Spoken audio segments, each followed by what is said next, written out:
Испытано на себе.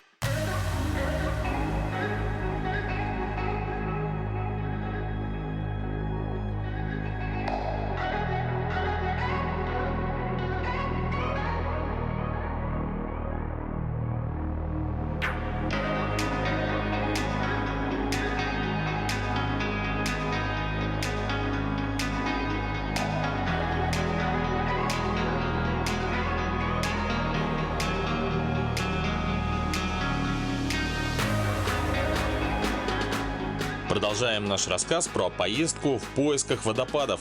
В июне, когда еще не растаяли ледники в верховьях, в честь года семьи мы выдвинулись с семьями из Якутска в наше мини-путешествие. За нашими плечами уже была одна ночевка в домике, и после этого нас ждет автономка без благ цивилизации и, что больше всего радует, без интернета и гаджетов. Как вы уже поняли, наши глаза были направлены не в смартфоны с пабликами, фоточками и ненужным мусором, а созерцали прекрасные виды нашей неповторимой природы. Меняющиеся скорости потоков воды, каменистый берег сменяли склонившиеся деревья, а вдали уже начали появляться горные исполины.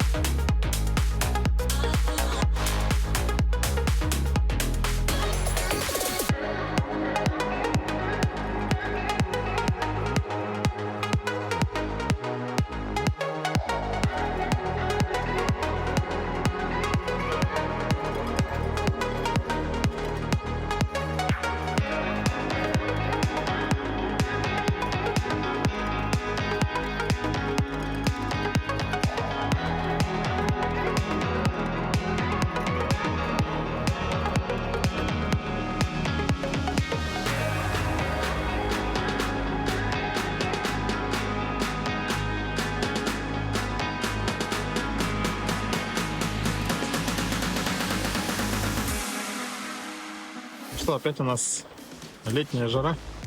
В целом костюм дышит на ходу, но когда останавливаешься, очень жарко.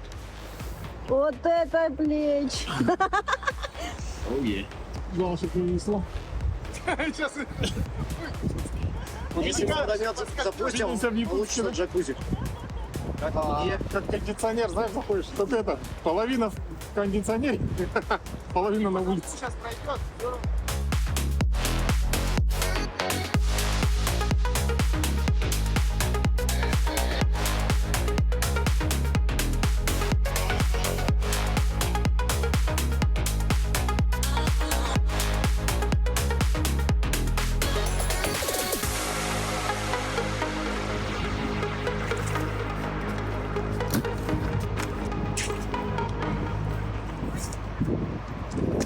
Сейчас мы уже прибыли на место основного лагеря, где мы будем находиться несколько дней. Дорога была, прошли мы около 100 километров. Соответственно, в этом костюме еще раз хотелось бы так отметить, что достаточно удобно передвигаться на лодке. Не боишься, там, что что-то где-то зальет, даже если был бы дождь, то есть было бы очень хорошо. Ну и плюс, даже если жарко, можно просто окунуться в воду, в холодную, и немного охладиться, работать как кондиционер. Но сейчас я очень рад, что я его уже снял, потому что все равно ощущения совсем другие. Сейчас все тело дышит у меня, ветерок, очень хорошая погода. Ну и, конечно, мы сейчас будем ставить лагерь. У нас будет расстановка очень простая: 2 палатки и печка.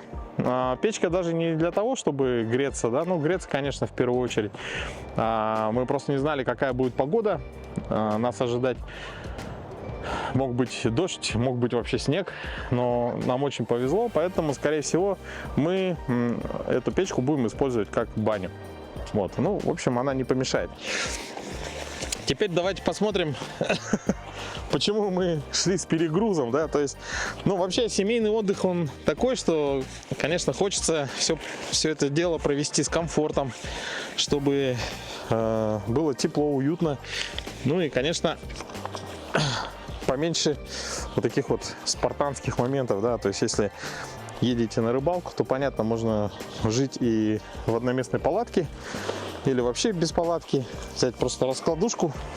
Просто в спальнике спать невозможно, потому что здесь камни. А если используете раскладушку, то очень даже можно, как говорится, по-спартански съездить на горную реку. Вот. Но в нашем случае здесь сейчас будет модульный такой небольшой домик. Это у нас старенькие наши, добрые, испытанные несколько, уже много-много раз, я бы даже сказал, палатки «Лотос». Так. В этом году я еще ими не пользовался.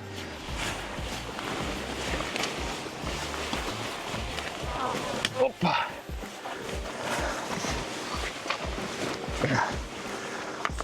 Ну, в целом, первая палатка уже установлена. Сейчас поставим вторую и будем их соединять.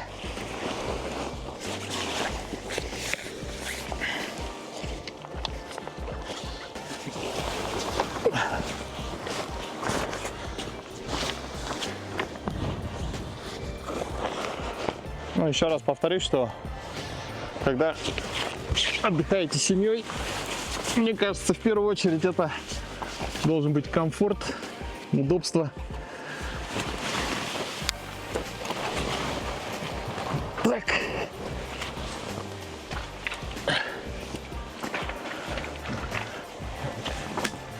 Есть. Все. Надо отметить, что палатки уже испытанные временем. Тут, например, вот это внутри, я уже не помню, сколько раз эта палатка была баней. Очень хорошо себя показала. И зимняя рыбалка, и летние поездки. В общем, друзья, в целом можно, да. Только что сказал, что у нас такой ветерок сегодня. И начал почему-то внутри, да, обустраивать. В первую очередь нужно, конечно, закрепить палатки, чтобы их не сдуло ветром. Так, у нас как будет стоять? Наверное, местами поменяем. О! Ни разу, кстати, палатку в одного не носил. Зацепилась? Ты ее держи лучше. Так. Слишком близко. Держи ее. Я хочу местами их поменять.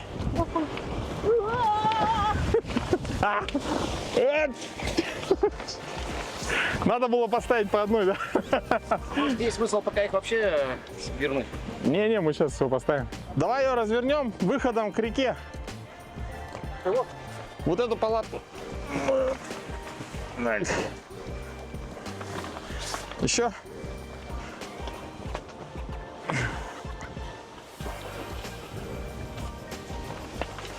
Так, и.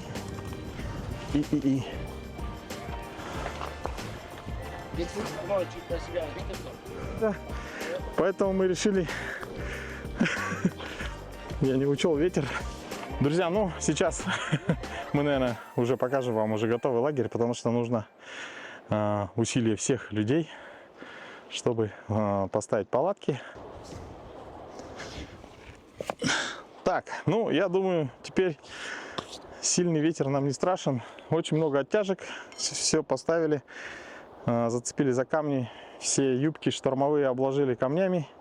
Думаю, средний, даже, наверное, сильный ветер палатки должны выдержать.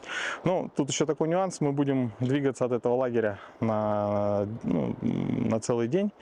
И хотелось бы, приехав в лагерь, знать, что палатки находятся на своем месте.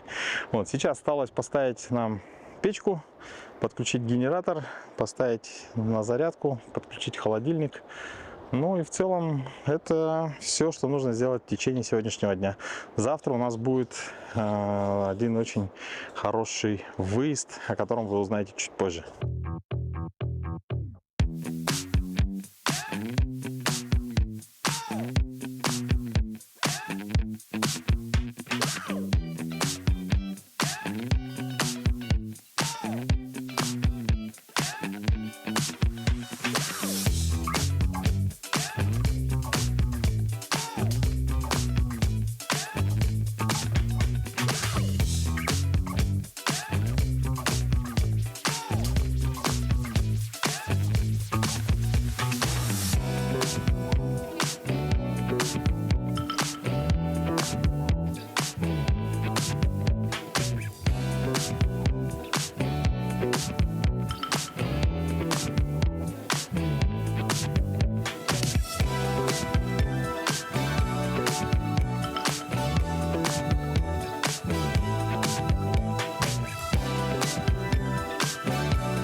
видео с телефона, который заряжается.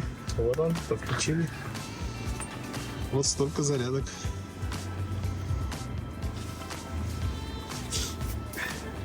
Все телефоны, все пауэрбанки.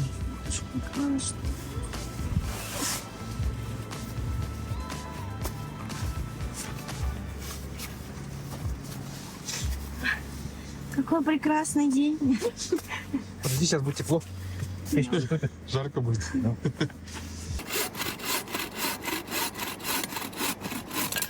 Если есть возможность взять печку, надо брать печку. Это я усвоил уже давно. Во-первых, лучше засыпать в тепле. Во-вторых, можно просушить вещи. А в нашем случае еще и исправить ошибки при дожде. Очень тепло. Хорошо. Так, как произошло, значит, недоразумение. Во время дождя мы бегали, все закрывали, убирали все вещи, но, к сожалению, вот так была открыта форточка из сетки. То есть вот здесь спальник уже промок. Как не увидели вообще? Я увидел уже только в конце. И виноват во всем этом Руслан Ичеров. Да-да. Кто там не смотрел? Давай повесим его. Да, он высохнет. Ты же говорил, он насквозь промок. Дождь прошел, ветер стих, и сложилось впечатление, что местность немного проверяла нас на прочность, но даже тучи комаров не омрачали наше времяпрепровождение. Начался спокойный летний вечер, все занимались своими делами.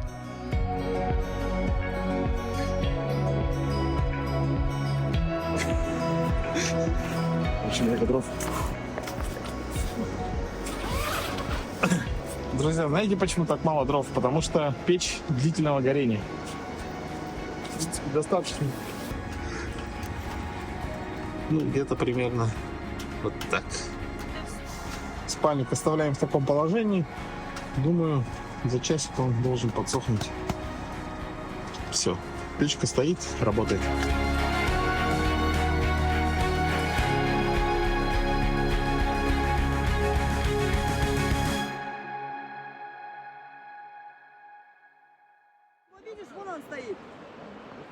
Если бы не белые ночи, возможно, мы бы и не заметили хозяина тайги, который с любопытством бродил вокруг нашего лагеря.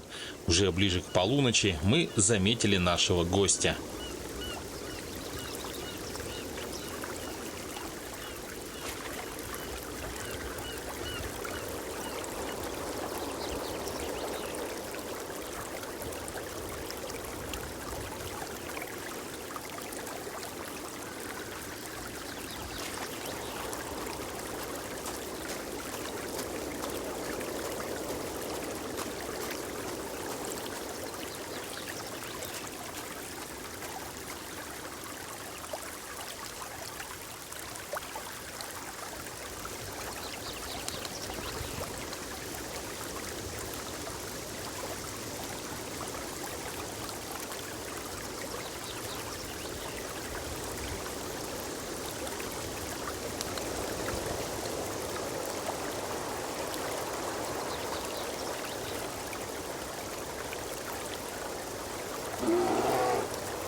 Именно в такие моменты понимаешь, кто где на самом деле гость. Бережное отношение к природе, уважительное отношение ко всему, что тебя окружает – это залог сохранения всего того, что нас вдохновляет, отвлекает от будней, дает перезагрузку и новый прилив сил и энергии. Обсудив ночной визит, мы пошли ко сну, ведь впереди нас ждал очень насыщенный и интересный день.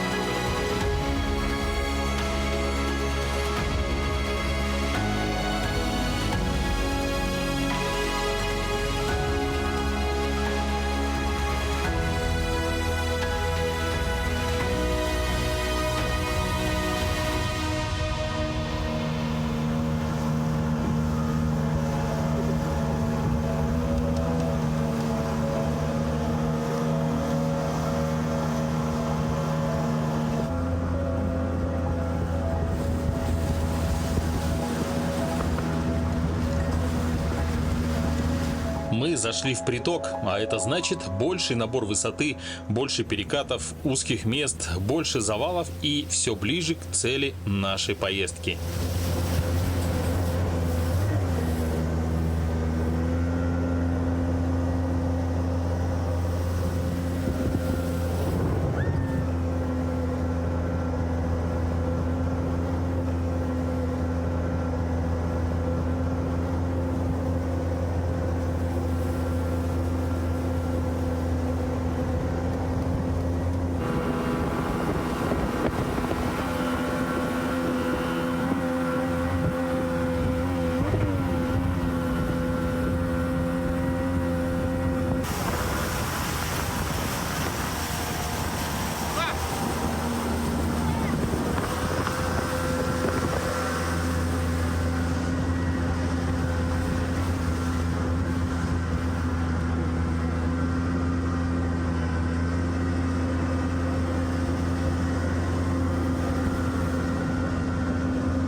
Как это обычно бывает, многие доделки делаются на ходу. На что-то не хватает времени в городе, а что-то появляется по ходу пьесы.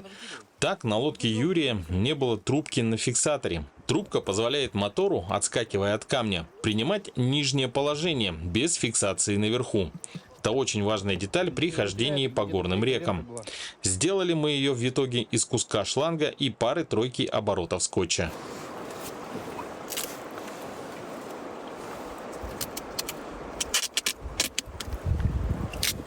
Я буду крутить ее. Отрывай, она оторвется.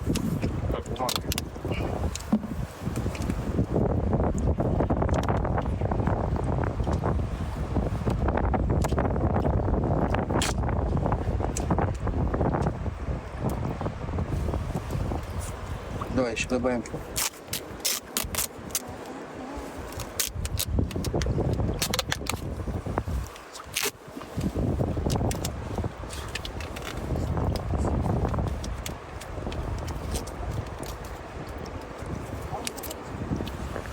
Все. Почему-то в этот момент никто из нас и не заметил, что Юра идет на алюминиевом стоковом интейке, водозаборнике. Чем это чревато, вы узнаете чуть позже. А? Надолго.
Так, сейчас у нас ситуация такая, что из-за... В общем, я ждал подъемный кранец регулируемый. И думал, ладно, вроде встала. Водозаборник заходит под тоннель вот этой части. Но по факту очень туго рулится. Есть такие нюансы. Но сейчас, благо, это регулируемый тоннель. Мы сейчас переставим его в самое высокое положение. Это будет уже такая, как бы, штатная шерпа. А сейчас она была на середине. Вот, ну, по-хорошему уже стоял регулируемый транец, можно было поиграть. И сам водозаборник бы находился на удалении. А так он слишком близко туда прям заходит. Уровень по-хорошему, да? Да, если он задевать не будет на поворотах, можно поднять уровень. Я же регулируемый транец. Главное, чтобы интейк не упирался в тоннель. Да, хотелось бы сказать, что семейный отдых ты что, прям лежал на столе и снимал предполагает какой-то пассивный отдых. Это лежа на гамаке. В нашем случае мы выбираем другие маршруты, более эмоциональные, экстремальные, что и вам советую. Одна из причин, почему мы ездим в такие места, это то, что мы едем за дозой адреналина. Раз в год можно позволить.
Сегодняшний день у нас такой маршрут, как видите, налегке, потому что серьезный такой приток.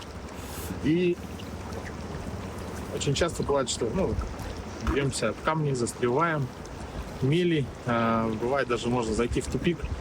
Но все это, конечно, просто большой плюс ко всем впечатлениям, которые уже есть. Вот если посмотреть туда, там красивый вид на горы, шикарный. Вот, ну, по рассказам, то, что нас ждет впереди, это просто незабываемо. Поэтому мы идем к этой цели.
Так, ну для понимания, сейчас мы по притоку добрались еще до одного притока. То есть эта речка еще уже, еще более высоким подъемом.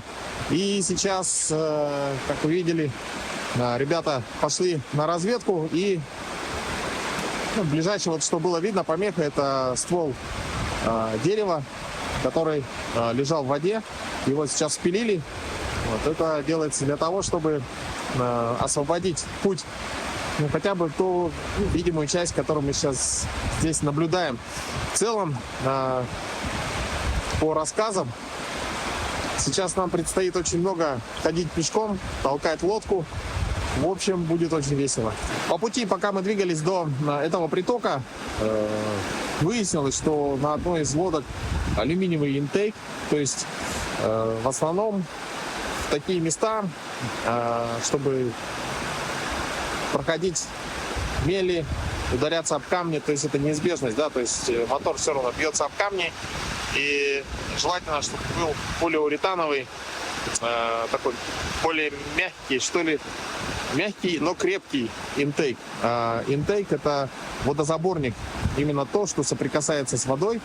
Вот, и на одной из наших лодок он заводской, то есть алюминиевый. Это достаточно опасно, да, особенно вот по такой реке идти, несколько сильных ударов, и интейк может треснуть. Вот, у меня такое же было, но мне повезло, что я на нем добрался до автомобиля. Это было на реке Тинтон в Южной Якутии. И я об этом просто не знал раньше. Поэтому ехал, бился об камни, интейк выдержал, но по приезду уже было видно, что там 2 трещины, которые заварили потом. И я его сейчас использую как запасной. Тем не менее, мы сейчас сядем на 2 лодки, разместимся и пойдем вперед.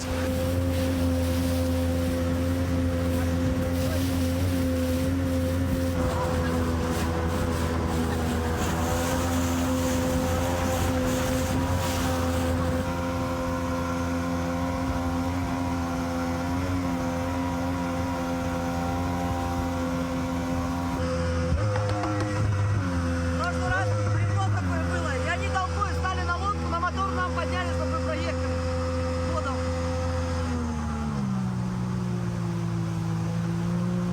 Так, дерево.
Как видите, даже дорога до места очень интересна и насыщена. И хочется рассказать обо всем, но временные рамки заставляют оставить самое вкусное на потом. Поэтому уже буквально в следующей, заключительной части мы увидим еще больше эмоций, переживаний и неописуемой красоты природы нашей Якутии.